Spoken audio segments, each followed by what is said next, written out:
Hare Krishna Krishna Krishna Hare Hare, Hare Ram Ram Ram Hare Hare. Science of soul, आत्मा का विज्ञान या पुनर्जन्म का विज्ञान। भगवद गीता की सबसे प्रथम शिक्षा जो है वो है आत्मा का विज्ञान। और ये विषय ऐसा है कि किसी को भी आप आध्यात्मिक वस्तुओं की का क्या महत्व है उसका आधार ये है, और उसमें हम लॉजिकली भी देखेंगे और फिर गीता के आधार पर भी देखेंगे कि आत्मा के क्या प्रमाण है। और इस प्रकार से आप किसी को भी है कम से कम, चाहे किसी का किसी भी देवता या ईश्वर में विश्वास है, पर इस टॉपिक पर तो किसी को भी हम कन्विंस कर सकते हैं। तो इस संसार में हम सब अपना परिचय नाम, पिताजी का नाम, जाति, देश, व्यवसाय, लिंग इत्यादि के अनुसार करते हैं। और हमेशा हम ये अंदर से फील भी करते हैं ना कि मैं पुरुष हूँ, मैं स्त्री हूँ, मैं इस जाति का हूँ, मैं भारतीय हूँ। हाँ, सबको पूरा ये चेतना रहता है। किसी को भी परिचय पूछते हैं, बच्चे को भी जब स्कूल में जाता है तब से एक आईडी लगाया जाता है, कंपनी में जाते हैं उनको भी आईडी कार्ड, तो सबको पता है कि ये मेरा परिचय है। पर ये सब वस्तु बदल जाती है। नाम बदल सकते, पिताजी तो नहीं बदल सकते, पर आप देश बदल सकते हैं व्यवसाय बदल सकते हैं, पर ये सब वस्तुएं हमें दी गई, ये पहचान हमें प्राप्त हुई। हाँ, तो वास्तव में ये जो परिचय है शरीर का परिचय है। और श्रील प्रभुपाद जी कहते हैं कि आधुनिक जो सभ्यता है वो सिर्फ पिंजरे की साफ सफाई करती है, शरीर का ही ख्याल रखती है। हाँ? पिछली बार हमने चर्चा की उस प्रकार से कि कोई पिंजरे में जो पक्षी है उसको लेकर आए, फिर पिंजरे की साफ सफाई करे, उसको कलर लगाए, परंतु जो पक्षी है उसको भोजन पानी इत्यादि ना दे तो कुछ समय में पक्षी मर जाएगा। तो उस प्रकार से शरीर को चलाने वाला जो शक्ति है, शरीर है पिंजरा है, तो उसको चलाने का की वाली शक्ति है उसको तो ना ही लोग जानते हैं, और उसकी आवश्यकता को भी लोग जानते नहीं हैं। तो ये सभ्यता है इसीलिए दुखी है।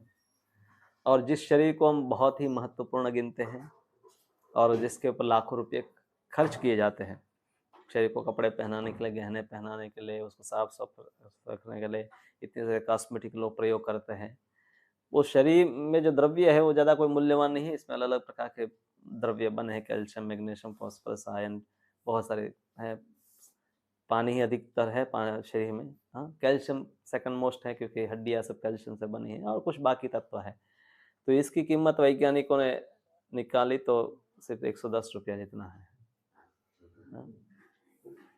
तो क्या हम इतने मूल्यवान हैं? हाँ, कोई कहे कि चलो आपको 1100 रुपये देते हैं, हाँ, आप एक अपनी उंगली काट कर दे दीजिए, तो हम देंगे? नहीं देंगे।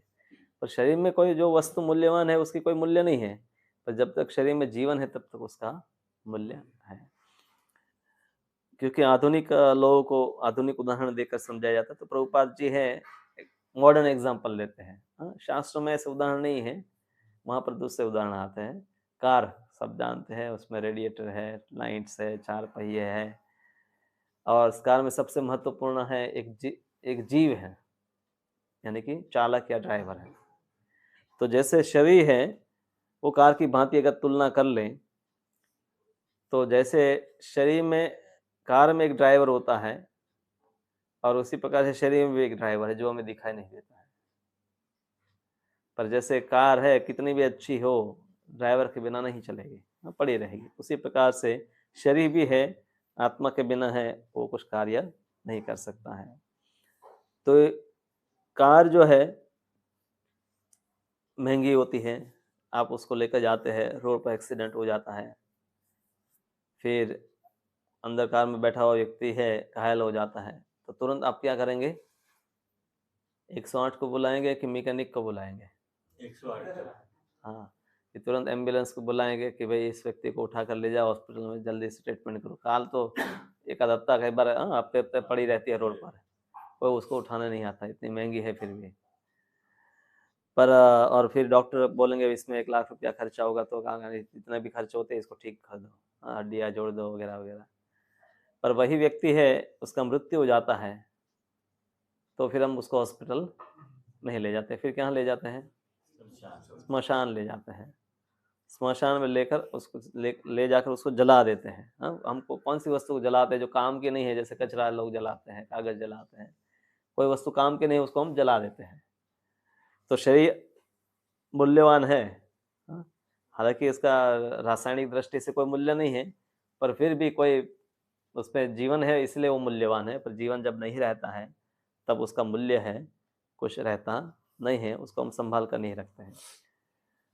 तो कुछ तो शक्ति है, हालांकि वो ड्राइवर को हम देख नहीं पाते हैं, आत्मा को देख सकता है। हाँ, कभी कभी किसी ने कहा, कोई कहता है ना, डॉक्टर ने भाई ऑपरेशन कर रहे थे किसी का हृदय का, तो उनको कुछ लाइट दिखाई दी, ऐसा कोई दिखाई नहीं देता। आत्मा हृदय में खोल कर, हृदय को खोलेंगे तो कहीं आत्मा दिखाई नहीं देता है।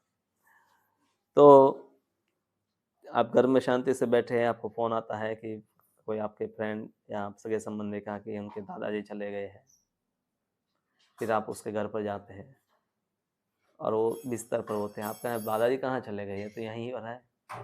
कहा ये तो इनका शरीर है, वो चल बसे, चले गए, गुजरी गया, पास्ट अवे।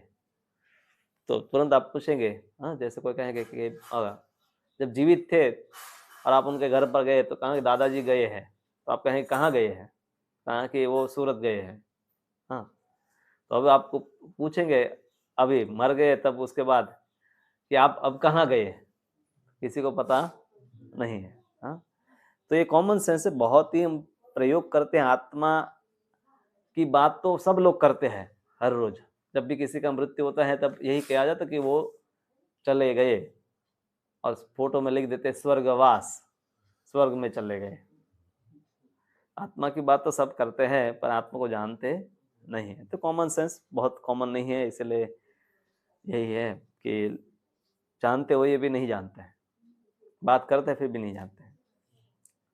कौन सा व्यक्ति नहीं होगा कि जो सुबह उठकर या दिन में कभी भी उठकर है अपने आप को आईने में नहीं देखता? सब लोग देखते हैं कि नहीं? फिर हम कहते हैं कि मेरा शर्ट है, मेरा बाल है, मेरा नाक, हाथ, पेट, शर्ट, पाँव इत्यादि है।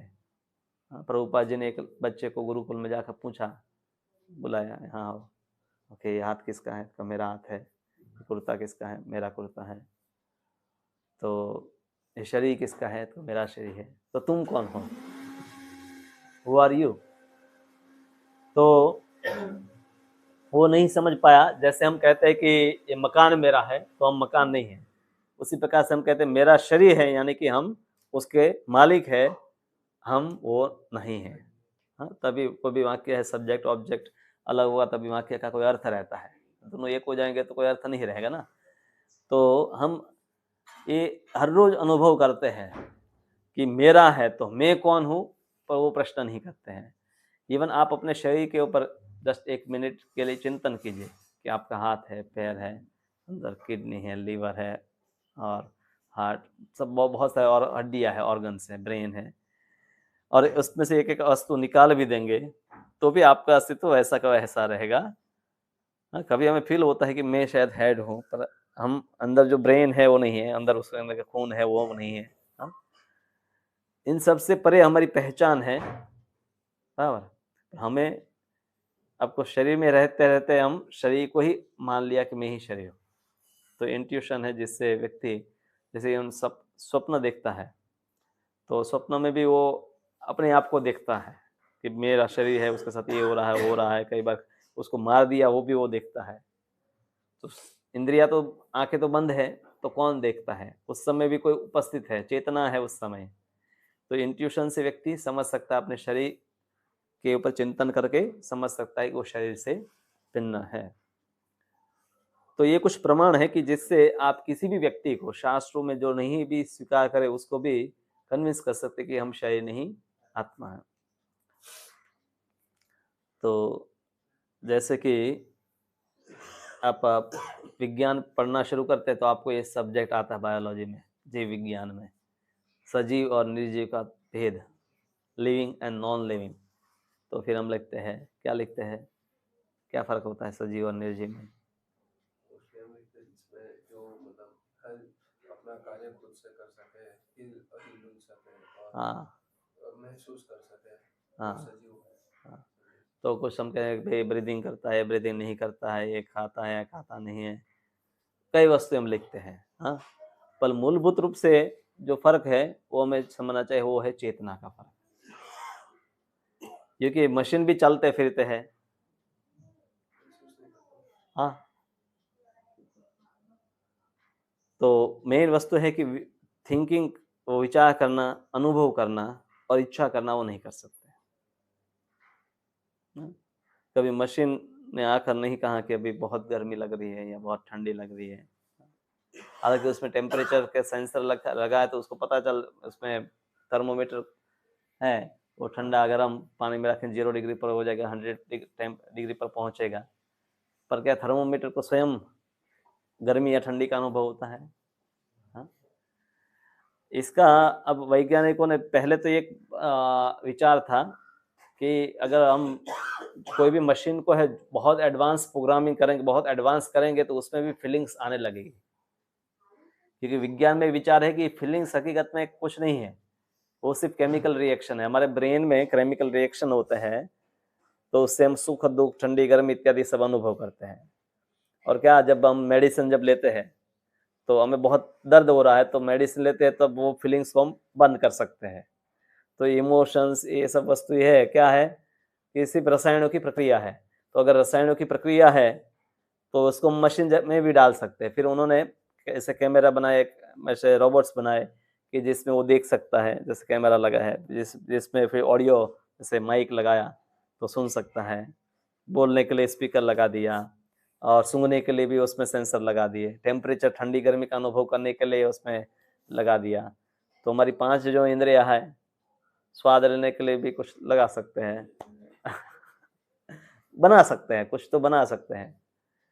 पर फिर भी, और मशीन है, उसको आप गुलाब दिखाएंगे तो कहेंगे कि, वो बोलेगा हाँ कि मुझे गुलाब दिखाई देता है, हाँ वो लाल रंग का है।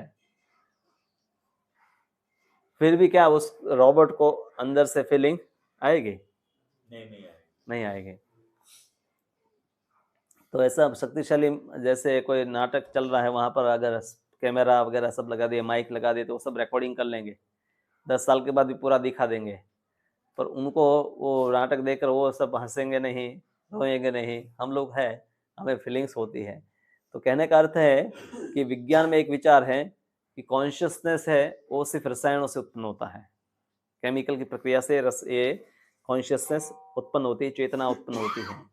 हमारी बुक है कॉन्शियसनेस द मिसिंग लिंक, तो उसमें लास्ट चैप्टर में है, उसमें कंप्यूटर लैंग्वेजेस को एक्सप्लेन किया है। कंप्यूटर लैंग्वेज और ब्रेन कैसे काम करता है उसका पैरेलल दिया है कि अगर कंप्यूटर को भी अगर ब्रेन की तरह हम है, मल्टीपल लेयर जो ब्रेन जैसे है, उसी प्रकार से कंप्यूटर होगा। जैसे कंप्यूटर में क्या है, सेमीकंडक्टर लगे हैं, करंट है, जिसको हमने नाम दिया 0 और 1 समझने के लिए। बाकी उसमें करंट के अलावा कुछ नहीं है, मतलब करंट ऑन है और ऑफ है। तो फिर उसके बाद हमने बेसिक कुछ उसमें मशीन लैंग्वेज बनाई, फिर आपका प्रोग्रामिंग लैंग्वेज सी प्लस और इत्यादि जो भी अलग अलग प्रकार की लैंग्वेज बनाई। फिर हम एक्चुअल जो इंटरफेस में प्रयोग करते हैं वो है इंग्लिश या गुजराती, जो हमें दिखाई देता है। तो वैज्ञानिकों ने विचार किया तो इस प्रकार से अगर हम इसको और ज़्यादा एडवांस करेंगे तो ब्रेन भी इसी प्रकार से काम करता होगा। उसमें एक तो ऑक्सीजन है, ब्लड सर्कुलेशन है, और सब टिश्यू है, सब जुड़े हुए हैं, वायर सब जुड़े हैं। तो उसी प्रकार से है चेतना उत्पन्न हो जाती है। तो मशीन में हम ऐसा कर सकते हैं। तो ऐसा एक विचार था, तो इसलिए ये बुक आप पढ़नी चाहिए, कॉन्शियसनेस द मिसिंग लिंक, कि सब कुछ तो हम बना सकते हैं, काफ़ी सारी वस्तुओं की कॉपी कर सकते हैं, शरीर में जो हो रहा है उस, और मशीनों में भी, पर फिर भी चेतना का अभाव वहाँ पर रहता है। तो ये एक आधुनिक जो विचार है, हाँ, कि सृष्टि कैसे उत्पन्न हुई, कैसे चल रही है, तो उसमें यही विचार है कि बस रसायनों की प्रक्रिया, और कुछ नहीं है। कुछ डॉक्टर पहले नहीं मानते थे। डॉक्टर माइकल सॉबम है कि जो कार्डियोलॉजिस्ट थे, और पता नहीं अभी थे, पर वो बहुत सारे पेशेंट उनके पास आते हैं कि जिनको हृदय का आघात हुआ है और मर गए, कुछ लोग जिंदा हो गए। तो उन्होंने कुछ प्रयोग शुरू किए। जो लोग मर जाते थे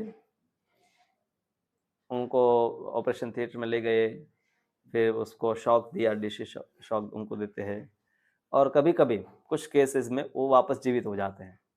हाँ? और फिर या किसी की ब्रेन सर्जरी की है, तो उसमें हृदय को कुछ समय के लिए बंद किया जाता है, एक मशीन लगा दिया जाता है। वो एक केस है, उसमें आप पूरा लंबा सा केस आप पढ़ सकते हैं। पाम रेनोल नाम की एक स्त्री थी, तो उसका खून की जो नली है, आर्टरी, उसमें वो फूल गई थी, एन्यूरिज्म जिसको कहते हैं, जैसे बलून जैसा हो गया, अगर फट जाए तो खून दिमाग में फैल जाएगा और वो मर जाएगी। तो अभी किसी पाइप को फूल गई है, तो उसको पाइप को सप्लाई किए बंद किए बिना आप रिपेयर नहीं कर सकते, क्लैंप लगाना पड़ेगा, फिर काट करना पड़ेगा, दूसरा नया वहाँ टुकड़ा जोड़ना पड़ेगा। तो ब्रेन में ये करना है, तो ब्रेन को खून बंद करना पड़ेगा, तो पंपिंग भी बंद करना पड़ेगा। जब तक मोटर है पंप तो करते रहेंगे तो जाता रहेगा ना खून। तो एक मशीन आता है जिससे हम हार्ट लंग मशीन कहते हैं, जिसमें हृदय और हमारे फेफड़े जो लंग्स है उनका काम है, वो मशीन करता है। वो बाईपास कर देते हैं, तो फिर खून, हृदय को अपना काम नहीं करना होता है, वो काम है वो मशीन करता है। तो और हमारा ब्रेन सेल है, दिमाग है, उसमें 4 मिनट से अधिक अगर ऑक्सीजन ना मिले तो मर जाता है, सेल उसके खत्म हो जाएंगे। तो मतलब जस्ट एक कुछ मिनटों का ही काम है। और इसके ऑपरेशन में ऐसा रिस्क था, वैसे भी मरने वाली थी अगर नहीं करे तो करने में चांस है कि जी जिंदा रह जाए। तो उसके खोपड़ी निकाले गए और ऑपरेशन किया गया, और शरीर का तापमान कम कर दिया जाता है तो हृदय बंद हो जाता है। हाँ?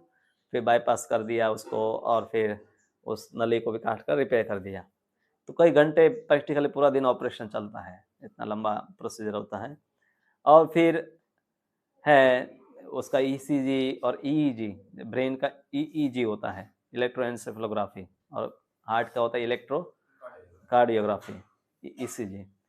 तो ये सब फ्लैट है, कोई सिग्नल उसमें है नहीं, इलेक्ट्रिकल एक्टिविटी नहीं है, मतलब ऐसे तो कह सकते हो मर गए, पर ये तो डॉक्टरों ने उसको कृत्रिम रूप से मारा है। फिर जब उसको शॉक दिया गया तो वापस हृदय शुरू हो गया, वापस सब कुछ शुरू हो गया, वो जीवित हो गए। और फिर कुछ दिनों के बाद वो सामान्य अवस्था में आए, तो उसका इंटरव्यू पूरा रिकॉर्ड किया गया है। तो उसने अब उनको बेहोश किया, तब से लेकर ऑपरेशन पूरा हो तब तक की सब डिटेल बताई कि कमरे में कौन कौन उपस्थित था और किस प्रकार के है जो भी टूल्स प्रयोग किए गए, और डॉक्टर है वो नर्स के साथ क्या बात कर रहे थे। तो जैसे वहाँ पर कोई ऊपर से देख रहा है, उसी प्रकार से उसने देखा। तो माइकल सोबम ने इसके बाद एक किताब लिखी है, लाइफ आफ्टर लाइफ, जीवन के बाद का जीवन। हाँ, छोटी सी किताब है जिसमें उन्होंने ऐसे कई अनुभव लिखे हैं कि ऐसे अनुभव कई लोगों ने किए, आउट ऑफ बॉडी एक्सपीरियंस, मतलब शरीर से बाहर जैसे वो निकल कर अपने ही शरीर को देख रहे हैं, जैसे स्वप्न में होता है, पर स्वप्न में हम सुबह वापस जीवित हो जाते हैं, वापस आ जाते हैं उसी शरीर में। हाँ, पर ऐसे भी लोगों को अनुभव हुए हैं। जो डॉक्टर आइन स्टीवनसन है, जिसने अपने पूरा जीवन है पुनर्जन्म का अध्ययन करने में लगा दिया, अभी वो नहीं है, तो कई बच्चों में पूर्व जीवन की यादें होती हैं। जैसे ये भारत के केस है, प्रमोद, जसवीर शुक्ला, स्वर्णलता, रवि शंकर, मल्लिका, प्रमोद, उसमें से एक इसको मंदिर भी आता था वहाँ मुंबई में, और उसने कहा कि मुझे अपने बचपन में है अपना पूर्व जीवन याद था। हाँ, तो यहाँ एक केस है, इसके ऊपर बहुत सारी किताबें लिखी गई है। शुक्ला नाम की लड़की का, 5 साल की थी, तो कहती थी कि मेरा जो है भाटपरा में है, मेरा गांव है। हाँ, ये मध्य प्रदेश का केस है, मतलब ऑलमोस्ट 100 किलोमीटर का अंतर होगा जो जहाँ रहती थी, और कहा कि मैं 100 किलोमीटर दूर कोई गांव है, वो उसका घर है। और फिर वो लोग गए, ये गुप्ता थे, और फिर वो पूरा बताया कि कहाँ घर, गांव में क्या घर है। उस समय मोबाइल नहीं थे, और सब जगह वो पूरा करते। वो अमृत चक्रवर्ती है वहाँ, जो उसके पूर्व जीवन में ससुर थे, उनके घर पर पहुँचे, और फिर उसने अपने सास, ससुर और देवर, पति, उसकी बेटियां, सबको पहचाना, उनके निक नेम, पेट नेम क्या थे वो भी बताए, और कई परिवार की ऐसी बातें बताई कि जो परिवार के लोगों के अलावा किसी को पता नहीं होती है। तो ऐसे बहुत सारे केसेस हैं जो डॉक्टर आइन स्टीवंसन ने अध्ययन किए, और उसके ऊपर काफ़ी सारी किताबें उनकी है, ये children who remembers previous lives where reincarnation and biology interest many life। तो इसके ऊपर काफ़ी सारी किताब है। कहने का अर्थ है कि पूर्व जीवन की याद तभी संभव है कि जैसे कोई एक वस्तु है, एक शरीर से लेकर दूसरे शरीर में वो ट्रांसफर हो गया, पर वो दिखाई नहीं देता है कब क्या हुआ, पर उन्होंने मेडिकल रिकॉर्ड्स से प्रूव किया कि भाई ये पहले कोई ये व्यक्ति भी था, और ये सब केसेस को डिटेल में पढ़ना है तो ये सब किताबों में दिया गया है। तो भौतिकवादी व्यक्ति तो यही मानता है कि शरीर है और शरीर ही सब कुछ है, इसके अलावा कुछ है नहीं, तो खाओ पियो मजे करो, उसके अलावा जीवन में कुछ नहीं करना है, और बस जड़ पदार्थों का शरीर बना है, रसायनों का थैला है, और क्या है, हाँ, और इसमें कुछ है नहीं, और मृत्यु के समय पर सब कुछ खत्म हो जाएगा। हाँ, चार्वाक नाम के भी एक मुनि थे, कहते थे कि ऋणम कृत्वा घृतम पिबेत, पैसे उधार लो और घृतम पिबेत, घी पियो मतलब मिठाइयाँ बनाकर खाओ, मजे करो, मतलब अच्छे अच्छे पकवान बनाकर खाओ, यानी कि लोन लेकर भी मजे करो। हाँ, पर्सनल लोन, हाँ, ये बहुत सारे एडवर्टाइजमेंट है, मनी ऐप है, आपको ये ले लो, हाँ, मकान बनाना है और फॉरेन ट्रिप करनी है, हाँ, क्योंकि अगर नहीं भी चुका पाए, मान लीजिए आपने लोन लिया 1 लाख का आपने, और नहीं चुका पाए, आप चले गए, तो वो थोड़े पीछे आपके आएंगे बैंक वाले लेने के लिए, हाँ। तो यही कि ऋणम कृत्वा घृतम पिबेत यावत जीवेत सुखम जे, जब तक जीते रहो तब तक मजे करके जियो। हाँ, भस्मीभूतस्य देहस्य कुतः पुनः आगमनम भवेत, देह भस्म हो जाएगा, फिर किसको वापस आना है पैसे चुकाने के लिए, तो मजे से जियो। हाँ, तो ऐसे भी लोग हैं कि जो मानते हैं कि सब खत्म हो जाता है, इसलिए जितना हो सके उतना सुख से रहो, और जो आध्यात्मिक विज्ञान को जानते हैं वो समझते हैं कि हम हड्डी और मांस से बने भौतिक शरीर नहीं हैं, हाँ? और हम आत्मा है जो शरीर में हम फंसे हैं, और जब शरीर का मृत्यु होता है तो हमारा मृत्यु नहीं होता है, हाँ?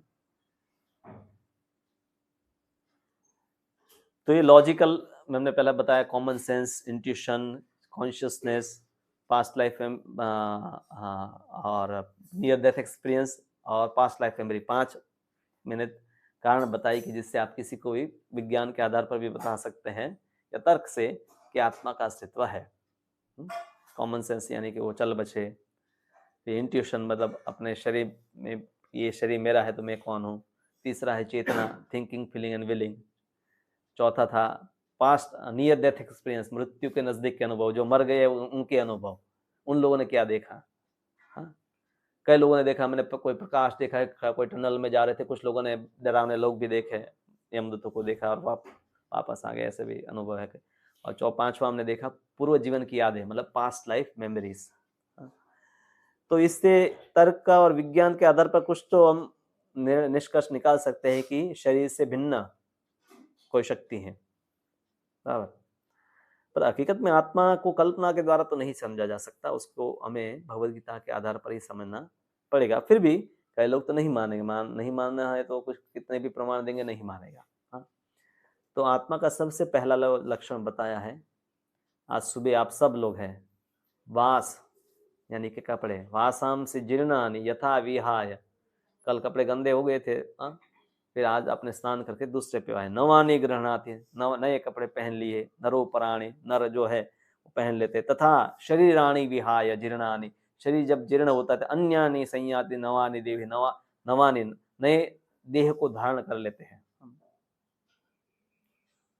बहुत सरल है आत्मा को समझना, कि नहीं? कपड़े हम बदलते हैं, उसी प्रकार से हम शरीर बदलते हैं।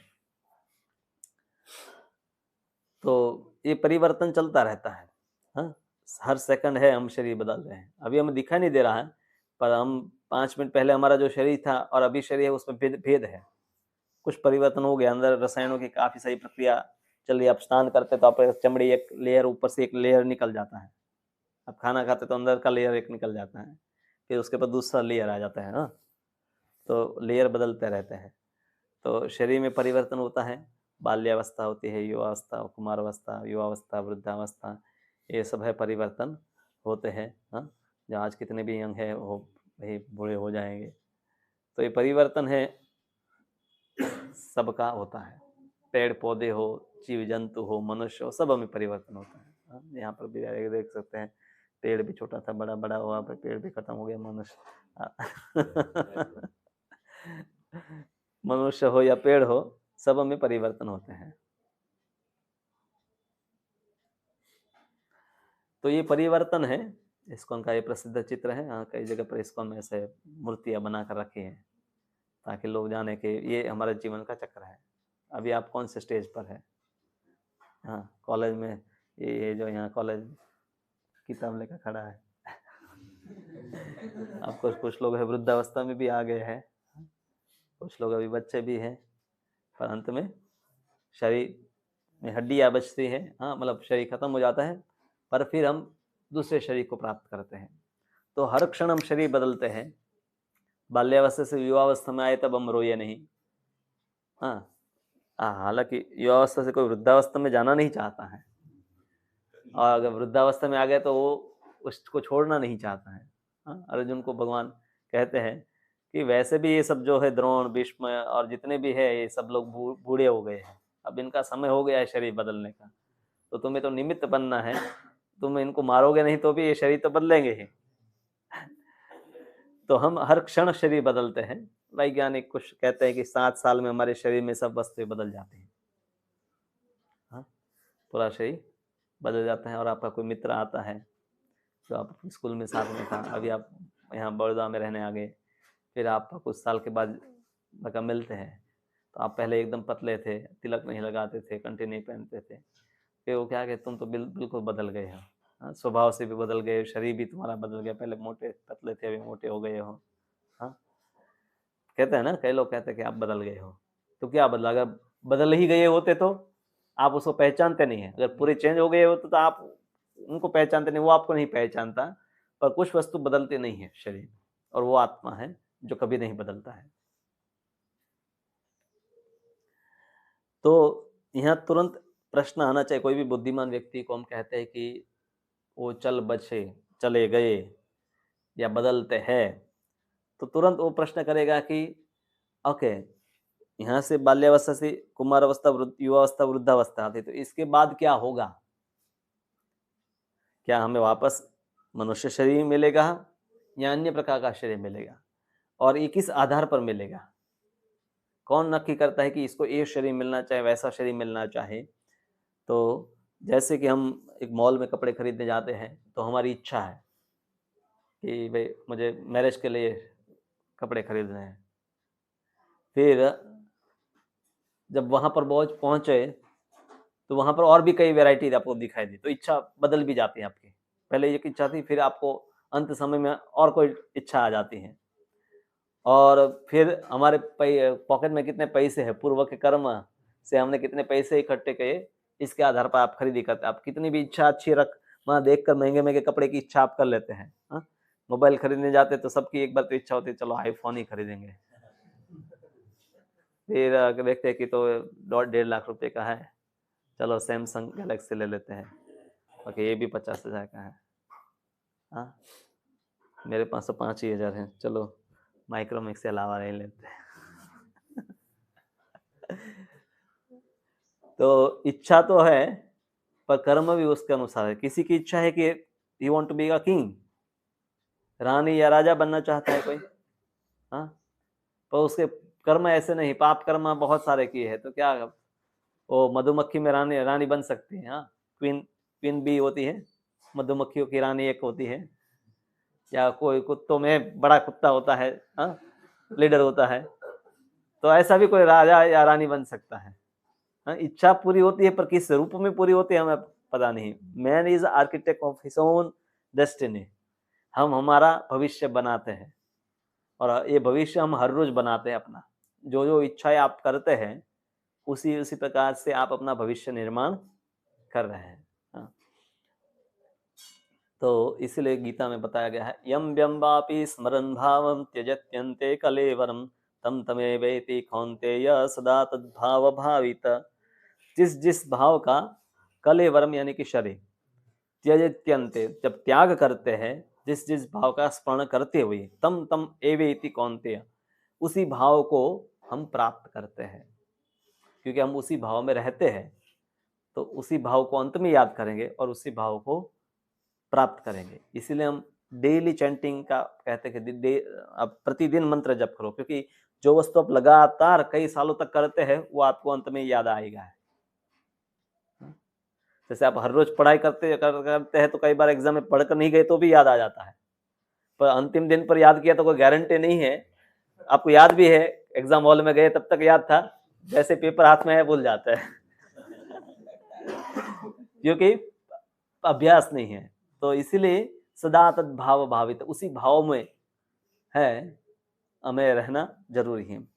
तो अब कपड़ों की बात है तो आप मॉल में गए, वहां पर है आपको 84 लाख प्रकार के कपड़े मिल रहे हैं। हाँ?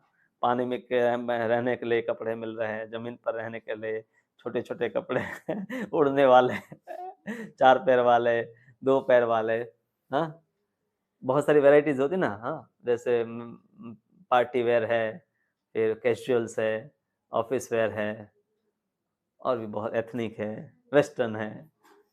तो कपड़ों की वैरायटी की कोई कमी नहीं है। तो पद्म पुराण में बताया है, जलजा नव लक्षाणी स्थावर लक्ष विंशति कुमयो रुद्र संख्य का 10 लक्षाणी जो है पक्ष खगः, 30 लक्षाणी पशवः, 4 लक्षाणी मानवः। 4 लाख प्रकार की मनुष्य जाति भी है। हाँ, मनुष्य भी एक प्रकार के नहीं है, सबकी चेतना भिन्न भिन्न है। अफ्रीकन है, अमेरिकन है, यूरोपियन है, देव है, गंधर्व है, किन्नर है, यक्ष है, राक्षस है। तो सबका मनुष्य है सबसे लोवेस्ट है। हाँ, यक्ष, गंधर्व, किन्नर, यक्ष, राक्षस ये सब हमारे से ज्यादा शक्तिशाली और एडवांस है। मनुष्य में जो चक्रवर्ती राजा जैसे कोई होता है वो सबसे ज्यादा उन्नत गिना जाता है, और सब जीवों में ब्रह्मा जी सबसे ज्यादा, उनकी कॉन्शियसनेस का लेवल सबसे ज्यादा होता है। हाँ, तो मनुष्यों में भी अलग अलग कैटेगरी है। हाँ, सब एक जैसे नहीं होते। जैसे अफ्रीका के जंगल में कोई मनुष्य रहता है, पशु की तरह ही वो उसका जीवन है। मनुष्य और पशु में कोई ज्यादा अधिक फर्क नहीं होता है, उसकी चेतना और यहाँ पर कोई व्यक्ति रहता है उसकी चेतना में फर्क है। तो इस प्रकार से भी फर्क है, और अन्य उच्च योनियां भी मनुष्यों में भी पाई जाती है, पशुओं में, उसी प्रकार से पक्षियों में, जीव जंतुओं में, वनस्पति, जलचर, सभी जगह पर बहुत सारी वैरायटी है। हाँ? तो अब कौन सा शरीर हमें चाहे, हाँ, वो आप नेशनल जियोग्राफी या डिस्कवरी पर जाकर पसंद कर सकते हैं। भाई ये शरीर में तो खाना पीना ऐसा खाया जाता है, ऐसा सोया जाता है, ऐसे बच्चे होते हैं। हाँ, सब वो दिखाते हैं ना, आपको प्रीव्यू देंगे आपको कि ऐसा ऐसा जीवन है, कौन सा जीवन आपको चाहे। और जो कुछ लोग हैं, अब ये वीडियो आ रहा है तो उसका मतलब है कुछ लोग वीडियो शूटिंग भी कर रहे हैं। हाँ, जाकर तो जिसको अगर कोई है बिल्ली या मछली या मेढक है, उसी का वीडियो पूरा दिन खींचता रहता है, तो क्या अगले दिन समय क्या बनेगा? अगले जीवन में वो मेढक बनेगा, क्योंकि पूरे जीवन पर वो मेढक के पीछे कैमरा लेकर घूमता रहा। हाँ? कई लोग इसके ऊपर अध्ययन करने में पूरा पूरा जीवन निकाल लेते हैं, पशु पक्षियों का अध्ययन करने में। हाँ, तो बहुत सारी वैरायटीज है। इतने सारे शरीर है क्योंकि लोगों की भिन्न भिन्न इच्छा है। क्योंकि मनुष्य शरीर में बर्फ में हम नहीं रह सकते, उसके लिए पोला बियर जो है, ध्रुवीय प्रदेश का भालू है, वो ऐसा शरीर चाहे। उसकी चमड़ी 1 इंच जितनी थिक होती है, इतना। या पानी में हम नहीं रह सकते, उसके लिए मछली का शरीर है। किसी को हम कच्चा मांस मनुष्य नहीं खा सकता हर रोज, इसके लिए फिर शेर है, और इसी प्रकार से कई प्राणी हैं। तो अनेक हम वनस्पति नहीं खा सकते, उसके लिए वनस्पति खाने वाले प्राणी हैं। तो अलग अलग प्रकार का प्लेजर, आनंद, अलग अलग प्रकार के भौतिक सुख भोगने के लिए भिन्न भिन्न प्रकार के शरीर बने हैं। और मनुष्य शरीर है, उसमें जो भी किया जाता है वो सब बाकी सब शरीर में संभव है। तो मनुष्य शरीर है, इसीलिए हमें विचार करना चाहिए कि कुछ और करने के लिए मिला है, क्योंकि खाना पीना सोना इत्यादि तो बाकी सब शरीर में भी बहुत अच्छे ढंग से चिंता मुक्त हो रहकर आप कर सकते हैं। हाँ, पर मनुष्य शरीर में कुछ और भी हम कर सकते हैं। आत्मा है, सब्जी नहीं कि उसको चाकू लेकर काट दे। नैनम छिन्नन्ति शस्त्राणि नैनम दहति पावका, वो कागज नहीं कि उसको जला दे, आप घास नहीं कि जला दे। न चेन क्लिद्यन्त्यापो, वो कपड़े नहीं कि उसको आप भिगो कर नीचो दे। न शोषयति मारुतः, वो कपड़े नहीं कि उसको आप धूप में सुखा दे। मतलब भौतिक वस्तुओं को काट सकते हैं, जला सकते हैं, भिगा सकते हैं, सुखा सकते हैं। यानी कि इसमें आत्मा को एक इस प्रकार से उसकी व्याख्या की गई कि आत्मा ऐसे भौतिक गुणों से परे है, उसको काटना संभव नहीं है। हाँ, और आत्मा है व्यक्तिगत है। कई बार को एक ही आत्मा है, हम सब भारतीय है तो हम सब एक हो जाएंगे। हाँ, हम सब भारतीय हैं तो हम सब एक हैं, क्योंकि हमारा राष्ट्रीयता एक है, पर फिर भी हम व्यक्तिगत हैं। हाँ, तो उसी प्रकार से भगवान कहते हैं भगवद गीता में शुरुआत में ही दूसरे अध्याय में 12वां श्लोक किया जाता है, न त्वेवाहं जातु नासं न त्वं नेमे जनाधिपाः न चैव भविष्यामः सर्वे वयमतः परम्। न तू व अहम, तुम और मैं, जातु नासम, ऐसा कोई समय नहीं था, और जनाधिपा, ये सब राजा भी, ऐसा कोई समय नहीं था, मैं तुम और ये सब राजा नहीं रहे हो। और न भविष्यामः, ऐसा कोई भविष्य में समय नहीं आएगा कि हम सब नहीं रहेंगे। सर्वे वयम अतः परम, हम सब हमेशा होते हैं। 100 साल पहले भी हम सब थे, 100 साल के बाद भी हम सब रहेंगे। कौन से शरीर में कहाँ स्थान पर होंगे वो हमें पता नहीं, पर सबका अस्तित्व बना रहता है। यानी कि भगवान कहते हैं कि मुक्ति के बाद भी अस्तित्व बना रहेगा। ऐसा नहीं कि सब है, जैसे दूध में चीनी मिल जाती है इस प्रकार से मिल जाएंगे, मुक्ति के बाद सब निराकार में विलीन हो गए, ऐसा नहीं है। हमेशा अस्तित्व बना रहता है। तो ये बात हमें समझनी चाहिए। आत्मा है, शाश्वत है, न जायते, उसका जन्म नहीं होता है। शरीर, जब शरीर इस संसार में जन्म लेता है, म्रियते, शरीर का मृत्यु है, आत्मा चला जाता है, तब उसको हम मरण कहते हैं। नायम भूत्वा भविता वा न भूयः, भूत्वा मतलब उसके लिए पास्ट नहीं है, भूत्वा मतलब हो गया। आत्मा को हम नहीं कह सकते हो गया, या भविता उस ये होगा, वा भूयः है, भूत वर्तमान भविष्य ऐसे प्रयोग नहीं होते हैं। आत्मा हमेशा तीनों कालों में विद्यमान है। अजह, वो जन्मा है, नित्य है, शाश्वत है। अयम पुराण, सबसे प्राचीन है। मॉन्यूमेंट हम देखते जाते हैं कि 500 साल पुराना ताजमहल है, सबसे पुराना है आत्मा है। न हन्यते हन्यमाने शरीर, शरीर को कोई मार सकता है, आत्मा को कोई नहीं मार सकता। आत्मा है अचिंत्य। इतनी सारी बातें आप समझ भी लो, सुन भी लो, गीता भी पढ़ लो, पर फिर भी आत्मा का एहसास नहीं कर पाएंगे अनलेस कि उसकी जो साधना की पद्धति है वो आप नहीं अपनाएंगे, तब तक आत्मा का अनुभव संभव नहीं है। क्योंकि आत्मा अचिंत्य है, मन और बुद्धि से परे का विषय है। जैसे फिजिक्स में आप जाते हैं तो वहाँ पर स्केल होती है, वर्नियर कैलिपर स्केल वगैरह होती है, जिससे आप मेजरमेंट लेते हैं कि कोई इंच, कितना इंच है, कितना फुट है।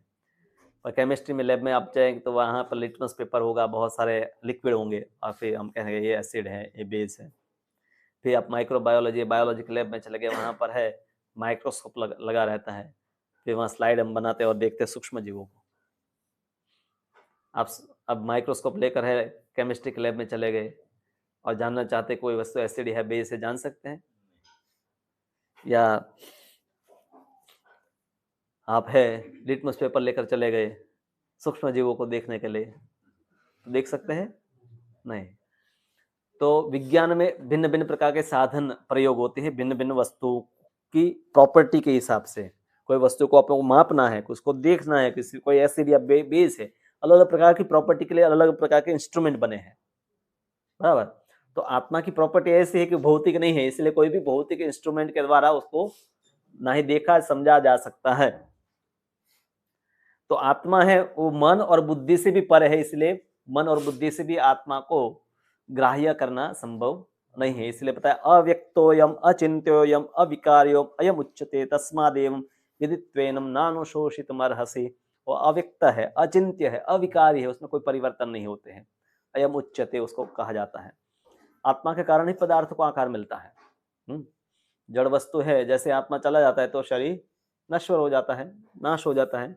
मिट्टी मिट्टी में मिल जाती, पानी पानी मिल जाता है, हड्डी भी है मिल जाती है, उसका भी कोई आकार नहीं रहता है।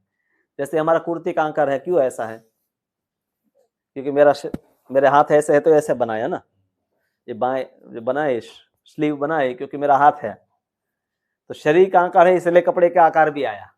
उसी प्रकार से आत्मा का मूल आकार है इसलिए शरीर को भी एक आकार मिला है। आत्मा जैसे शरीर छोड़ देता है, ये प्रकृति है, वापस उसका विघटन तत्व का हो जाता है। और आत्मा है सच्चित और आनंदमय है, तो दिव्य है, शाश्वत है, सत्य यानी कि चित्त यानी कि ज्ञानमय है। और जब वो भगवान की भक्ति में लगा रहता है तब आनंद का अनुभव करता है, तो इसलिए सच्चित और आनंद उसको बताया जाता है। आत्मा कितना बड़ा है? क्या हाथी के शरीर में बहुत बड़ा आत्मा होगा और चींटी के शरीर में छोटा आत्मा है? बालाग्रशत भागस्य शतधा कल्पितस्य च, बाल के अग्रभाग का सौभाग करो, उसके हर भाग के सौभाग करो, यानी बाल के अग्रभाग का 10,000वां भाग। तो इतना छोटा आत्मा हृदय से अर्जुन तिष्ठति भ्राम्यम सर्वभूतानि यंत्रोडानि माया। तो परमात्मा के बारे में वैसे बताया, पर आत्मा और परमात्मा एक ही जगह पर है।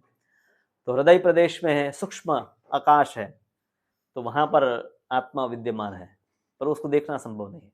आप उसको खोल भी दे, हार्ट को खोलकर टुकड़े टुकड़े उसकी टुकड़े भी कर देंगे तो भी नहीं दिखाई देगा।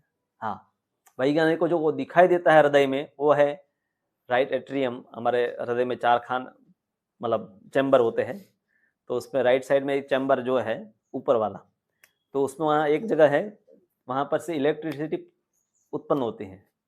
वहाँ कोई जनरेटर नहीं है, पर वो अपने आप उत्पन्न होती है और उसी से हृदय को करंट मिलता है, वो पंप करता रहता है। जब बंद होना, वहाँ करंट बंद होना लगता है, कई बार पेसमेकर इसीलिए लगाते हैं कि अनियमित हो गई है तो पेसमेकर से बाहर से इलेक्ट्रिसिटी लगाते हैं, पर वो बंद हो जाता है फिर कुछ नहीं कर सकते हैं।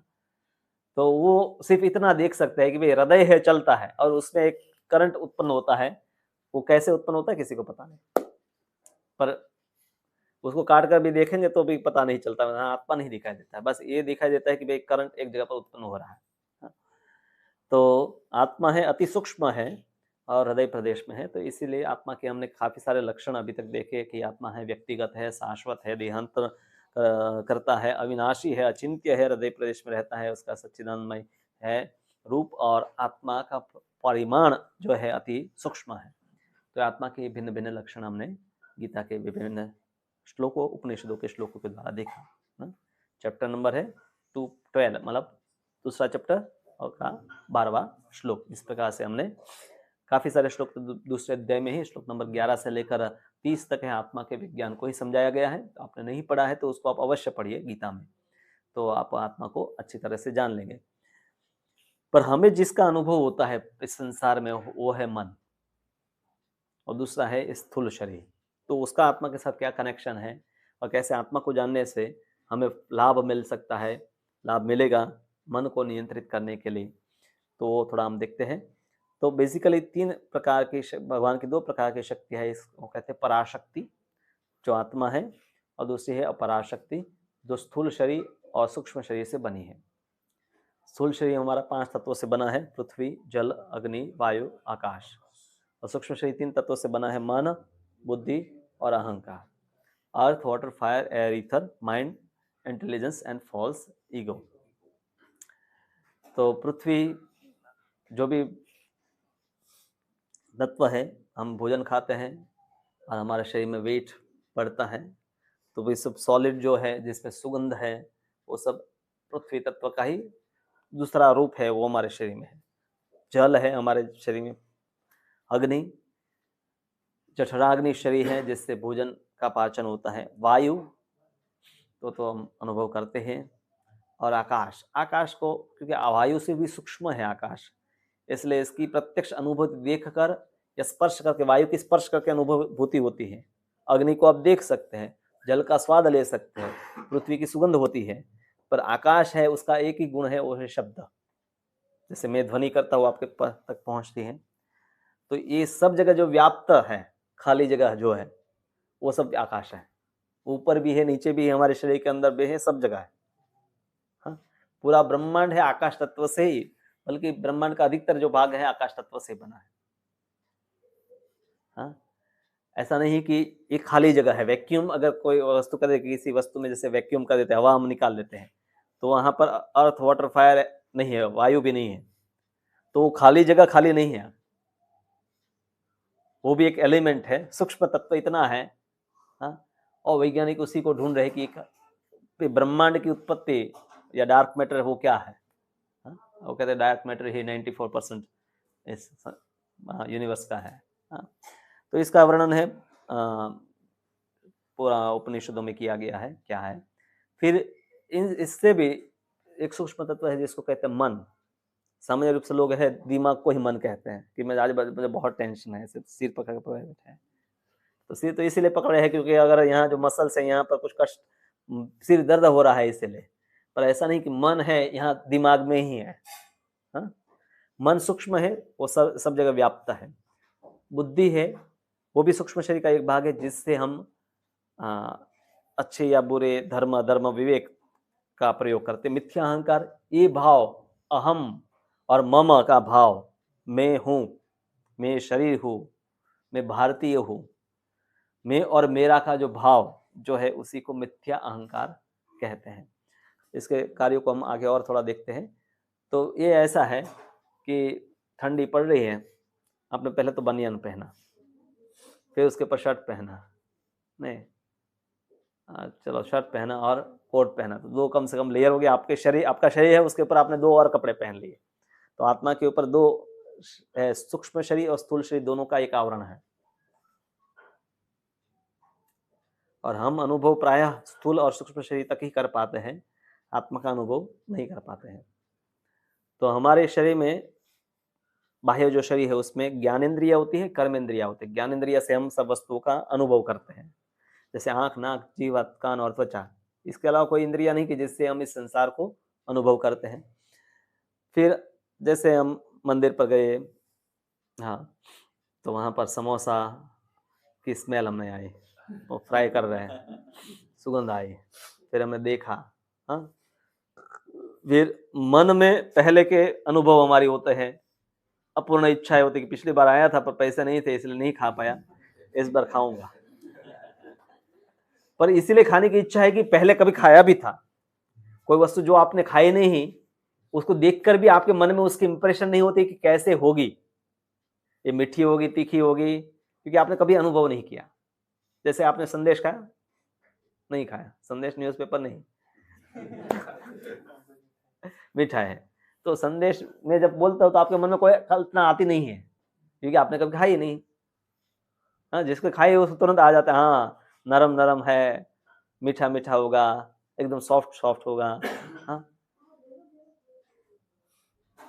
तो विचार हम करते हैं, अनुभव करते हैं, इच्छा करते हैं कि मुझे खाना है।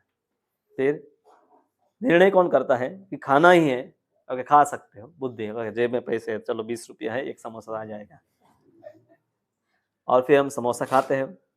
तो जिह्वा से वापस हम अनुभव करते हैं, वो भी मन में वो विचार है वापस संग्रहित हो जाते हैं। जितने भी हम ज्ञानेंद्रियों से अनुभव करते हैं वो सब स्टोर हो जाते हैं। ये ऐसा है कि आपने घर पर जैसे सोसाइटी में सीसीटीवी कैमरा लगाया है और माइक लगा दिया, तो जो भी सुनाई देता है, जो भी दिखाई देता है, वो सब स्टोर हो जाता है, आप वो फुटेज को देख सकते हैं। पर यहाँ पर 5 प्रकार के सेंसर लगे हैं, जो देख भी सकता है, सुन भी सकता है, सूंघ भी सकता है, स्पर्श भी कर सकता है,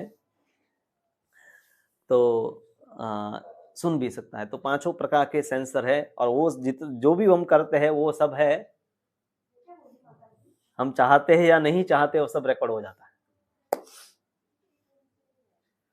और ये इम्प्रेशन को मिटाना कठिन है। हाँ, उसमें तो हम डिलीट कर सकते हैं। हाँ, एक किया तो रिसाइकल बिन में चला गया, वहां से भी डिलीट कर दिया हमने।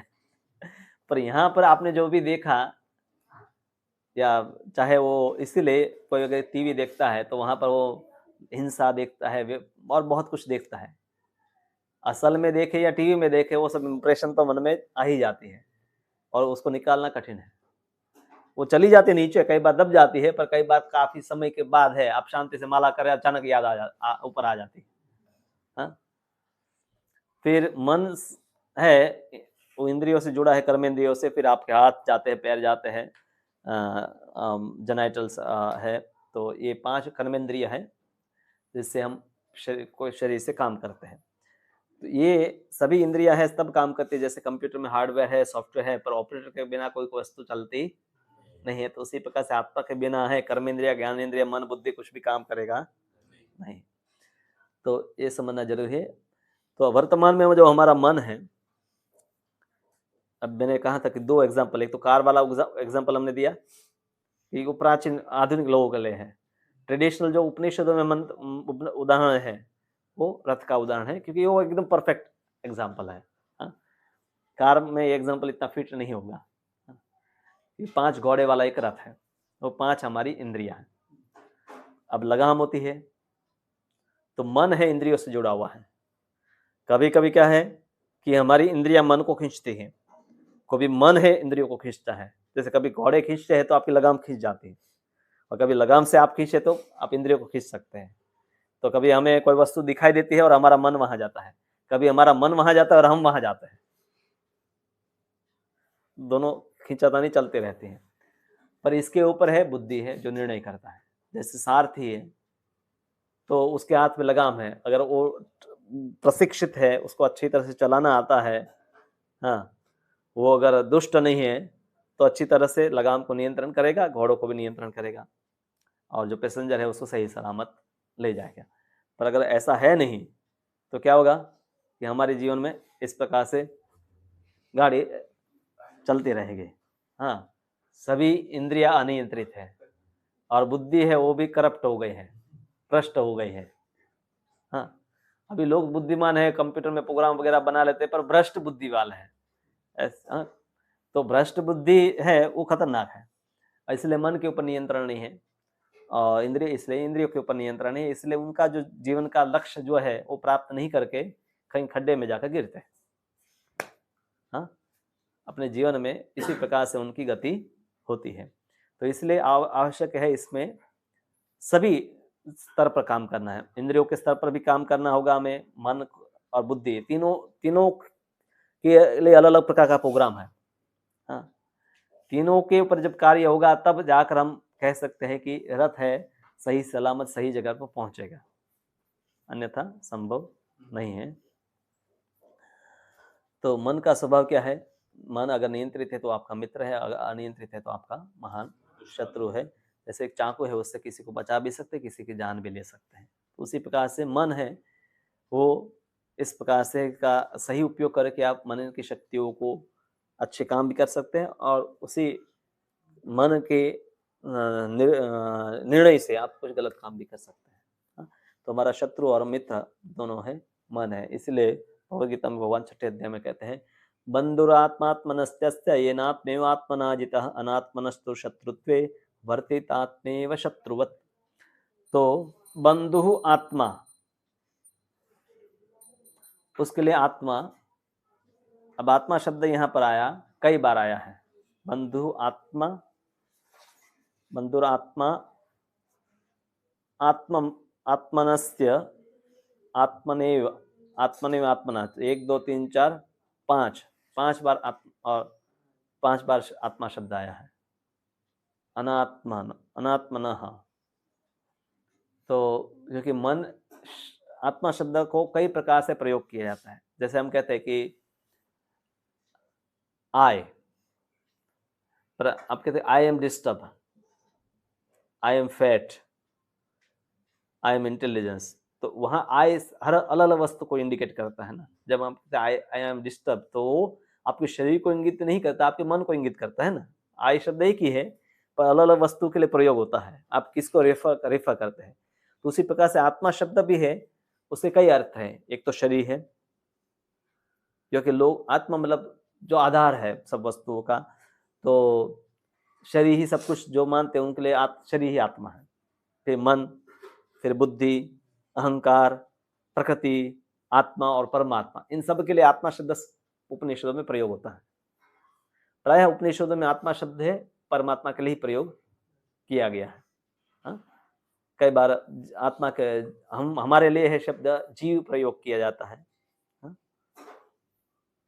तो यहाँ पर जो बताया है कि जिसने मन को नियंत्रण किया है, आत्मा को आत्मा के द्वारा नियंत्रित किया, यानी कि मन को बुद्धि के द्वारा नियंत्रित किया है, उसके लिए मन है वो मित्र है, और जिसने ऐसा नहीं किया उसके साथ शत्रु जैसा व्यवहार करता है।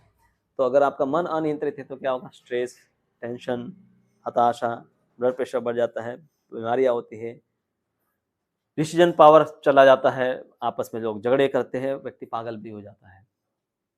और ये काफ़ी कॉमन अभी सब बस्ती हम देख सकते हैं कि हो रही है, और इसके कारण आगे क्या होगी कि कंसिक्वेंसेस आगे ये लोग है, इससे बचने के लिए फिर लोग स्मोकिंग करते हैं, ड्रिंकिंग करते हैं, लड़ाइयाँ करते हैं, आत्महत्या भी कई बार लोग कर ले, टीवी तोड़ देते हैं, हाँ।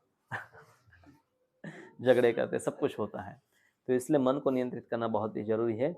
और शब्द है मन, मंत्र में दो शब्द है, मन और त्र, मनस और दूसरा है त्र। मन को त्र, जैसे क्षत यानी कि इंजरी, कहीं घाव लगे उसको क्षत कहते हैं, क्षत्र, क्षत्रिय, क्षत से त्र बचाए, जो त्रायते, त्रायते महतो भयात, त्र शब्द का प्रयोग होता है बचाने के लिए। तो क्षत्र से जो बचाए, इसलिए उसको हम डिफेंस कहते हैं ना, बचाव जो करना। क्षत्रियों का मूल जो कार्य है वो ऑफेंस करना नहीं है, किसी को मारना नहीं है, एक्चुअली बचाव करना है, धर्म का रक्षण करना है। और बचाव करने में सामने वाले को मारना पड़ता है, ये अलग वस्तु है। बचाव करने में मारना पड़ता है, पर क्षत्रिय का अर्थ है नहीं कि जो सबको मारता है, बल्कि जो बचाता है। तो मन को जो बचाता है वो है मंत्र। हाँ? तो इसलिए हम है महामंत्र हरे कृष्ण कृष्ण कृष्ण हरे हरे, हरे राम राम राम हरे हरे। तो इस महामंत्र का जप और कीर्तन जो भी व्यक्ति करता है तो मन उसका है नियंत्रित होता है। और भी वस्तु है, क्योंकि हमने कहा कि प्रोग्राम 3 जगह पर हमें करना पड़ेगा काम, तो इंद्रियों के स्तर पर, मन के स्तर पर और बुद्धि के स्तर पर।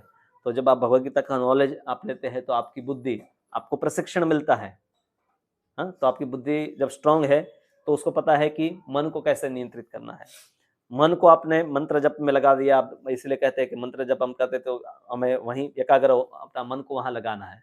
हाँ, भजो रे मन श्री नंदन नंदन। तो मन को कहते हैं कि भाई सिर्फ जीव मंत्र ना बोले, मन को भी उसमें लगाए हम, तो मन के स्तर पर कार्य करते हैं। और तीसरा है इंद्रियों के 5 जो इंद्रिया है उसको भी कृष्ण की सेवा में लगा दे।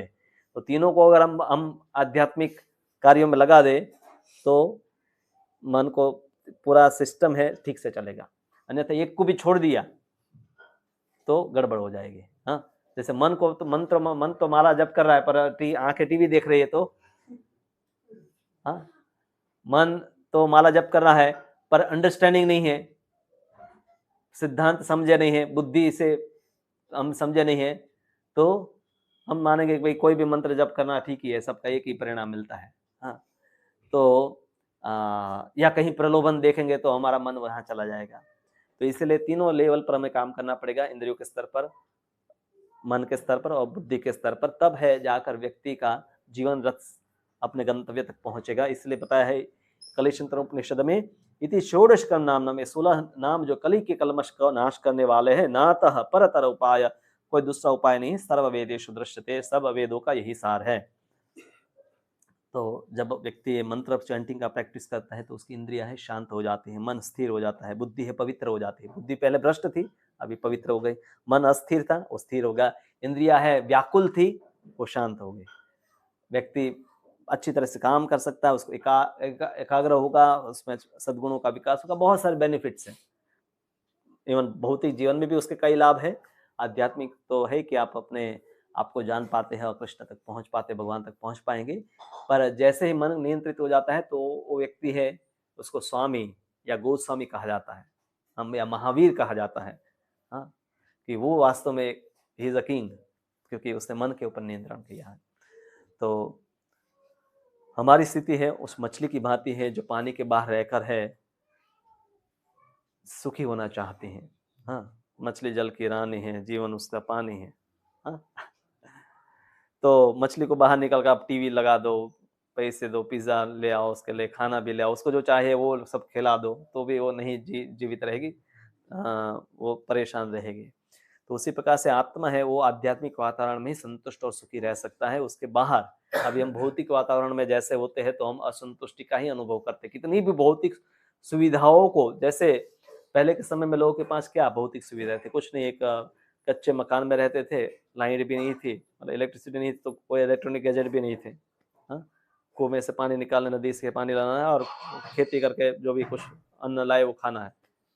और अभी कितने आलीशान, एक सामान्य से गरीब व्यक्ति के पास में भौतिक सुविधाओं की मात्रा पहले के समय में राजाओं के पास जो होती थी उससे भी बढ़ गई है, तो भी असंतुष्ट है, क्योंकि भौतिक वातावरण से कभी भी आत्मा को संतुष्ट किया नहीं जा सकता है। कितना भी उसको आप पॉलिश करें तो भी, तो उसको वापस उसको पानी में रखना ही पड़ेगा। तो आप किसी को भी बता देंगे हम आत्मा है, इसलिए भक्ति करनी चाहे, पर लोग नहीं करते हैं। हाँ? क्योंकि क्या उनकी स्थिति कैसी है कि एक बार एक जंगल में बहुत सारे पक्षी रहते थे। अब पक्षी है, उनको हर रोज एक शिकारी आता था, जाल डालता था, कई पक्षियों को उठा कर ले जाता था। पक्षियों ने कहा ऐसे तो हम धीरे धीरे खत्म हो जाएंगे, हमारा परिवार सब खत्म हो जाएगा, हमें कोई उपाय करना चाहिए। तो गए एक योगी के पास, कहा कि हमें कुछ ऐसा उपाय दीजिए कि हम इनकी पकड़ में ना आए। तो वो योगी ने कहा कि मैं तुम्हें मंत्र देता हूँ आप लोगों को, वो मंत्र आप है रटते रहिए। शिकारी आएगा, जाल बिछाएगा, दाना डालेगा, लोभ से उसमें फंसना नहीं, ये मंत्र था। तो सब पक्षियों ने याद कर लिया। सुबह सुबह है शिकारी आया तो सब जप कर रहे थे, शिकारी आएगा, जाल बिछाएगा, दाना डालेगा, लोभ से फंसना नहीं। तो शिकारी को लगा आज तो भूखा रहना पड़ेगा, कुछ मिलेगा नहीं, पक्षी तो हाथ में आएंगे नहीं, क्योंकि ये लोगों को पता चल गया है। ठीक है, अभी आए हैं तो जाल डाल देते हैं। जाल डाली, उसमें कुछ दाने डाले और वो छुप गया। तो एक पक्षी ने विचार किया, इतने सारे दाने हैं, कोई नहीं जा रहा, अब मैं जाऊंगा तो मुझे ही सब दाने मिल जाएंगे, मेरा पेट भर जाएगा आज तो। हर रोज तो फाइटिंग होती है दाने खाने के लिए। तो गया, बोलता बोलता गया, शिकारी आएगा, जाल बिछाएगा, दाना डालेगा, लोभ से फंसना नहीं, वो दाने खाने लगा।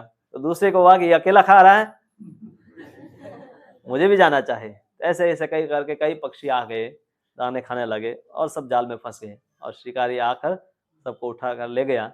तब भी ये लोग गा रहे थे, शिकारी आएगा, जाल बिछाएगा, दाना डालेगा, लोभ से फंसना नहीं। तो क्या किया, प्रॉब्लम क्या था इनका? नहीं, सिर्फ बोल रहे थे, उसको अभ्यास नहीं कर रहे थे। हाँ, तो सब लोग बोल रहे हैं हम शरीर नहीं आत्मा है। भारत में किसको पता नहीं कि हम आत्मा है कि नहीं है? सबको पता है ना, अनपढ़ से अनपढ़ व्यक्ति को भी, हाँ, किसी कोई पापी से पापी व्यक्ति शराबी है वो भी जानता है कि हम आत्मा है, पर इसकी अनुभूति नहीं है। थियरी सबको पता है, प्रैक्टिस में नहीं लाए, इसलिए फंस जाते हैं। तो इसलिए हमें इसको सिर्फ थियरी नहीं बनानी है, पर उसको प्रैक्टिस में लाना है। आत्मा का जो कार्य है वो आप करेंगे तो आत्मा की अनुभूति संभव है। तो आत्मा का कार्य है भगवान की सेवा करना। तो ये समझना जरूरी है कि भगवान कौन है। सवाल 1 करोड़ का, कौन बनेगा करोड़पति? हाँ, ये प्रश्न का आपको जवाब मिल गया तो आप करोड़पति बन जाएंगे। हाँ, उससे भी ज्यादा। हाँ, तो कहने का अर्थ है कि ये प्रश्न का उत्तर इतना महत्वपूर्ण है, करोड़ रुपए से भी ज्यादा कीमती सवाल का उत्तर, इस प्रश्न का उत्तर ढूंढना है कि आखिर में भगवान कौन है और हमारा उनके साथ क्या संबंध है, मेरे जीवन में उनकी आवश्यकता क्या है। हाँ, तो करोड़ों से भी अधिक धन है, वैभव है, वो सब प्राप्त कर लेंगे अगर हम इस प्रश्न का उत्तर समझ जाते हैं। तो इसीलिए हमें जानना चाहिए कि आखिर में भगवान कौन है, उनका हमारे साथ क्या संबंध है, देवी देवताएं क्या है, अवतार क्या होता है और ईश्वर की हमारे जीवन में क्या आवश्यकता है, उसको हम अगली बार चर्चा करेंगे। अभी आपके प्रश्न है तो उसको हम ले सकते हैं। तो इतनी सारी लोग मरे, हजारों साल से इंसान मर रहा है, इतनी सारी आत्माएं हैं, हाँ, इतनी सारी आत्मा तो कुछ जगह नहीं होगी। फिर से बोलिए। सब आदमी का जो अस्तित्व है, बोलते 5,000 से 5,000 साल या उससे होगा, इतने फिर तक कितने लोग मरे होंगे, कितनी आत्माएं होंगी, सुनिए, तो कहाँ जाएंगे, मतलब कहाँ रहेंगे? पहले तो आप सेशन में सुने ना हाँ। कि शरीर मरता है, आत्मा मरती नहीं। हाँ मतलब आत्मा जितनी है पहले से करोड़ साल पहले भी जितनी थी अभी भी उतनी है और भविष्य में भी इतनी ही रहेगी। नई आत्मा बनती नहीं है हाँ और पुरानी आत्मा मरती नहीं है। हाँ। मर तो कौन रहा है, शरीर ही मर रहा है ना। Okay, okay. आत्मा तो शाश्वत है। और पिछला सेशन आप याद कीजिए, कुछ वैज्ञानिक ऐसा मानते कि हम 20-40 हजार साल से है, डार्विन का ये विचार था। हाँ हाँ पर हम तो मानते हैं कि कभी ऐसा समय था ही नहीं कि जब मनुष्य नहीं थे। समय है, चक्र है, चलता ही रहता है। कब से सृष्टि है किसी को पता नहीं है। हाँ, ये सृष्टि हम कह सकते कि ब्रह्मा जी के साल को, जन्म को इतने साल हो गए, पर इससे पहले भी सृष्टि थी। ऐसा कोई काल नहीं था जब सृष्टि नहीं थी, और ऐसा कोई समय नहीं होगा जब सृष्टि नहीं होगी। हमेशा सृष्टि होती है। तो साइकिल है, घूम रहा है सब। शरीर में परिवर्तन हो रहे हैं, यहां से वहां से वहां। आत्मा वहीं की वहीं है। हाँ, आत्मा बदलती रहती है, शरीर बदलती रहती है। तो इसलिए संख्या कम ज्यादा का कोई प्रश्न नहीं आता है। मध्वाचार्य कहते हैं जितने एटम है उतने आत्मा है। तो मतलब असंख्य, आप इसकी कोई गिनती नहीं कर सकते हैं। आप अणु तो जानते हैं ना, थोड़ा फिजिक्स में पढ़े हैं, तो आत्मा की कोई गिनती नहीं कितने हैं, कि आप शून्य भी नहीं लगा सकते, क्योंकि एक शून्य लगाएंगे उसमें भी कितने एटम्स आ जाएंगे। अनलिमिटेड, हमारे लिए अनलिमिटेड है, मतलब असंख्य। मेरा एक क्वेश्चन है। हाँ अभी आपने उदाहरण दिया था वो डॉक्टर वाला, हाँ। वो लेडी थी। हाँ, पामला एनोल का। हाँ, तो ऐसा हो सकता है कि आत्मा शरीर को त्याग कर फिर से उसी शरीर में आ जाए? हाँ, तो ऐसे हुआ है ना, प्रैक्टिकली होता है, अधिकतर केस में होता है, कई केस में नहीं होता है। उदाहरण सामान्य दिया जाता है कि जब आपकी कार की सीट खराब हो गई, आप मैकेनिक के पास ले गए, तो वो कहे कि आप उतर जाइए, मैं सीट बदल देता हूँ, फिर वो सीट बदल देता है, फिर आप वापस बैठ जाते हैं। कभी कभी ड्राइवर कहता है नहीं बैठना, ये कार को निकाल दो, अभी बैठने के लायक रही नहीं है। जैसे एक्सीडेंट होकर सीट टूटी गई है तो हम वापस नहीं बैठते ना, तो दूसरी कार ले लेते हैं। तो ऐसा है कि अगर आत्मा को उस शरीर में रहने का समय पूरा नहीं हुआ है तो वापस उस शरीर में वो प्रवेश करती है, और अगर समय पूरा हो गया है तो वो शरीर में वो वापस प्रवेश नहीं करते। डॉक्टर कितना भी मेहनत करे, वो शरीर जीवित नहीं होता। नहीं, क्या बोले, मतलब एक बार निकलने के बाद फिर से आ जाती है? हाँ, मतलब जब जैसे कई लोगों का मृत्यु हो गया तो मेडिकली तो हम कह सकते हैं, ऐसे भी आत्मा ऐसे हमने तो निकलती हुई देखी नहीं। कहने का कि हृदय का जो कार्य था बंद हो गया, तो मेडिकल की दृष्टि से हम कह सकते हैं कि इसका आत्मा चला गया। आत्मा तो मेडिकल में लोग देख ही नहीं सकते वैसे, तो हम कहते हैं कि मर गया। हमारी भाषा में उसको कहते हैं कि व्याख्या के अनुसार कि ये मर गया है, पर वो मरा नहीं है, आत्मा अभी भी है, उसका लक्षण प्रकट नहीं हो रहे हैं, और वापस कुछ प्रयास किया जाता है तो वो लक्षण प्रकट हो जाता है। पर आत्मा इतने शक्तिमान है कि इवन शरीर से बाहर भी रहकर भी शरीर को चला सकती है। तो आत्मा के लिए कोई फिजिकल बैरियर नहीं है कि आत्मा शरीर से बाहर आ गई तो अंदर वापस नहीं जा सकती। वो उस बैरियर से प्रभावित नहीं होता है। कोई वस्तु जैसे कोई ग्लास का बॉक्स ले लो और किसी आदमी को अंदर बंद कर दो और फिर उसका आत्मा निकल ना पाए, ऐसा कोई नहीं हो सकता। कुछ लोगों ने ऐसा की प्रयोग किए, पर ऐसा संभव नहीं है, क्योंकि उसमें तो प्रकाश भी, वैसे भी वैक्यूम में प्रकाश भी निकल जाता है।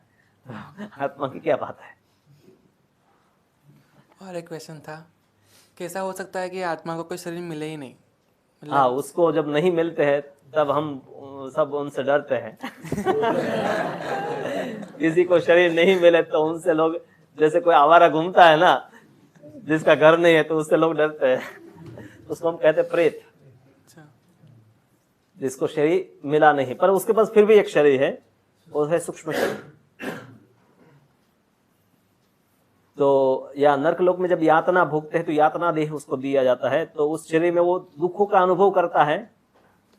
हाँ, उसको मारा जाता है, पीटा जाता है, दबाया जाता है, काटा जाता है, सब कुछ, पर हकीकत में उसका अस्तित्व बना रहता है। हाँ, उसको पूरा पीट भी दिया तो भी वो जीवित रहता है, क्योंकि ऐसा शरीर नहीं है, स्थूल शरीर नहीं है। तो पीड़ा का अनुभव उसको जनरली कहते हैं यातना देह। तो वहां पर वो आवरण है कि जिससे दुखों का अनुभव है, पर शरीर में स्थूल शरीर नहीं है तो कटने का अनुभव नहीं है कि कोई वस्तु जैसे हाथ कट गया और आपको अनुभव होता है दुख, बिना हाथ के भी आप हाथ कटने का, गला कटने का सब अनुभव आपको होगा। तो या जो भी शरीर छोड़ता है उसको ऐसे अनुभव होता है। तो प्रेत उसको कहते हैं जिसको शरीर दूसरा प्राप्त नहीं हुआ। जय हरे कृष्णा। जब आत्मा शरीर छोड़ के जाता है तो उसका बहुत सारा कारण है। जैसे कि अच्छा कर्म किया तो भगवान के वैकुंठ धाम में परमानेंट लिव है। शिव पुराण में कहते हैं कि एक बूंद समुद्र में भगवान के साथ जुड़ गए। वो तो कोई डाउट नहीं है। डाउट ये है कि गरुड़ पुराण में 12 दिन प्रेत स्वरूप में रहते परिवार के साथ है, और जब नरक में जाते हैं तो बहुत सारे पनिशमेंट मिलती है, आत्मा को बहुत भोगना पड़ता है। दूसरा है कि हमारे जो पितृ है वो पितृ स्वरूप में परदादा के साथ उधर है। इधर लिखा है कि आत्मा तुरंत दूसरे शरीर में चले जाते हैं। नहीं, तो मैंने ऐसा नहीं कहा कि क्या तुरंत चला जाता है। पहला आपका जो प्रश्न है कि आत्मा की गति क्या है, तो पुराणों में उसकी गति का विभिन्न वर्णन किया गया है। अब उनके दिनों की भी गिनती है। अब हमारा समय और देवताओं के समय में काफी फर्क भी है। जैसे देवताओं का एक दिन हमारे लिए 1 साल है। तो हकीकत में जो जीव है उनको अल्प समय में ही बहुत लंबे समय जैसे दुख भोगा उसका अनुभव होता है। हमारा 1 साल बीत गया, जैसे हम पितरों को 1 साल में 1 बार श्राद्ध करते हैं, तो पितृलोक में जो जीव गए हैं उनको हर रोज खाना मिलता है, क्योंकि वहां पर है हमारा 1 साल, वहां 1 दिन है। हाँ, तो काल की गिनती जो है अलग अलग लोकों में भिन्न भिन्न होती है, बराबर। और जैसे स्वप्न में आप, हकीकत में स्वप्न हमारा बहुत लंबा नहीं होता है, कुछ सेकंड क्या होता है, पर कई बार अनुभव करते हैं कि पूरी फिल्म देख लिया लंबा ऐसा चलता है। तो अल्प समय में ही जीव है काफी सारे दुखों का अनुभव कर लेता है, और हकीकत में फिर भी आत्मा वो अनुभव नहीं करता है। वो जो शरीर मिला है, सूक्ष्म शरीर, यातना देह, उसमें वो अनुभव है। आत्मा अविकारी है, सुख और दुख से परे है, उसको भौतिक सुख और दुख का अनुभव नहीं होता है। पर मिथ्या अहंकार के कारण हम मानते हैं कि मेरा सुख और मेरा दुख है। तो हकीकत में आत्मा को तो ऐसे अनुभव से परे है। आत्मा दुखी नहीं होता है और आत्मा नहीं सुखी होता है, पर यातना देह में हम अनुभव करते हैं। इसलिए मिथ्या अहंकार का उदाहरण दिया जाता है। जैसे आपका बाइक बाहर खड़ा है, किसी और का है, किसी और के बाइक के ऊपर किसी ने पत्थर मारा, उसका लाइट टूट गया, आपको कुछ नहीं होता है। और आपकी बाइक के किसी ने पत्थर मारा, टूट गया, तो आपको दुख होता है। क्यों? दोनों घटना तो सेम है, पर आपने एक अपनी पहचान उसके साथ कर ली कि मेरा है, इसलिए आप दुख का अनुभव कर रहे हैं। उसी प्रकार से आत्मा मिथ्या अहंकार का आवरण से शरीर के दुखों को अपना मान लिया कि ये शरीर मेरा है। तो ऐसा वास्तव में दुख है नहीं आत्मा को, पर मिथ्या अहंकार के स्तर पर ये माना जाता है कि मैं दुखी हूं या मैं सुखी हूं। ये सिर्फ एक भ्रम है। हकीकत में संसार के दुख है नहीं। इसलिए भगवान हमारे दुख को देखकर दुखी नहीं होते हैं और हमारे सुख को देखकर सुखी नहीं होते हैं, क्योंकि वो भी माया है कि मैं सुखी हूं या मैं दुखी हूं, क्योंकि आत्मा के स्तर पर वो सुख और दुख है ही नहीं।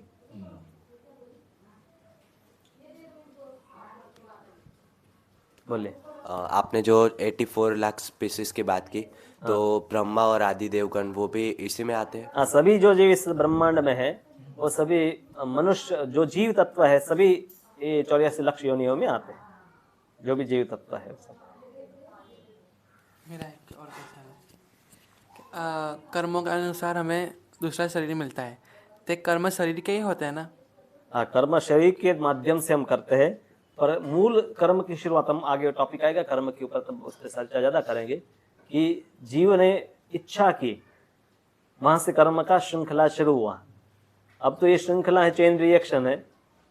जैसे आपने फटाके फोड़ते हैं ना, तो आपने चिंगारी लगाए, चिंगारी कुछ नहीं कर रहे, आपने दीवार माचिस जलाई, वो कारण मूल कारण था। अब तो वो फूट रहे हैं अपने आप, फिर तो चलता रहता है श्रृंखला, जब तक कब तक चलता रहेगा हमें पता नहीं है। तो उसी प्रकार से जीव ने इच्छा की, फिर उसको शरीर का आवरण दे दिया, शरीर है गुणों के अनुसार कार्य करता है, फिर हम पाप पुण्य इत्यादि सब करते हैं और कर्म भोगते रहते हैं। तो मूल है इच्छा जीव की है, तो इसीलिए हम कहते हैं कि उसको भोगना पड़ता है। तो फिर मतलब आत्मा ये सब नहीं करती, आत्मा कुछ नहीं करती है। तो फिर मरने के बाद आत्मा को इच्छा की उसने, शुरुआत उसने की। जैसे आपने वो चिनगारी में कहा है कि यहाँ माचिस लगाकर चले गए, फिर आप कुछ नहीं कर रहे हैं, फिर भी काम वो पटाखे फूट रहे हैं। ऐसा है कि आपने शुरुआत कर दिया, फिर आप नहीं भी कर रहे होंगे तो प्रकृति का जो सिस्टम है वो करता रहेगा, और उसको बंद करने का तरीका है कि वे उसको काट दो, तो आगे वो जलता नहीं रहेगा। तो उसी प्रकार से कर्म के बंधनों को काट देंगे, हम कर्म से बंधन से मुक्त हो जाएंगे, तो आगे वो हमें गति भोगनी नहीं पड़ेगी। बंधन से कैसे मुक्ति होगी? हरिनाम से। भगवान के नाम का जप, जैसे मैंने बताया, मंत्र जो मुक्त करे, मंत्र है वो सब उस बंधनों से हमें मुक्त करता है। तो महामंत्र का जप करने से ये बंधनों से मुक्ति होगी। एक डिवोटी का क्वेश्चन था कि उसने कुछ जन्म पत्री दिखाई अपनी, उसमें उसका विवाह लिखा हुआ है। हाँ, तो वो पूछ रहा है, प्रभु जी मेरा विवाह लिखा रख हुआ है, लेकिन मैं अगर चाहता हूँ तो भक्ति करके मतलब उसको उसके अगेंस्ट जा सकता हूँ। मैंने हाँ बोला, मैं क्या भक्ति से सब कुछ संभव है। हाँ। तो फिर भी मैं एक बार ये हाँ, तो प्रारब्ध जो है, दो प्रकार के कर्म है। प्रारब्ध मतलब जो कर्म प्रकट हो चुका है, और अप्रारब्ध मतलब जो प्रकट नहीं हुआ है। जन्म कुंडली एक सामान्य हमें परिचय देती है कि ग्रहों की ऐसी ऐसी स्थिति है तो उसके साथ ऐसा ऐसा होगा, सामान्य वस्तु है।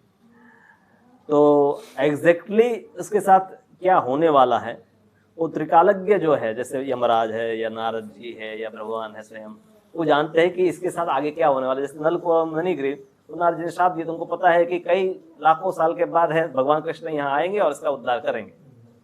वो त्रिकाल दृष्टि है इसीलिए। पर क्योंकि नारद जी जानते हैं या भगवान जानते हैं, उसका मतलब ये नहीं कि इसलिए हमारे साथ ये ऐसा हुआ। उनके जानने के कारण ऐसा नहीं हुआ कि इसीलिए ये नारद जी के सामने ऐसा उन्होंने किया और उनको श्राप दिया नारद जी ने और ये सब घटनाएं हुई। वो जानना उनकी अचिंत्य शक्ति है, पर वो अचिंत्य शक्ति उसका कारण नहीं है कि आपके साथ हो रहा है। और जन्म कुंडली से सामान्य परिचय मिलता है। हाँ, कर्म है, आपके प्रारब्ध को, अप्रारब्ध जो कर्म है उसको नष्ट कर देता है।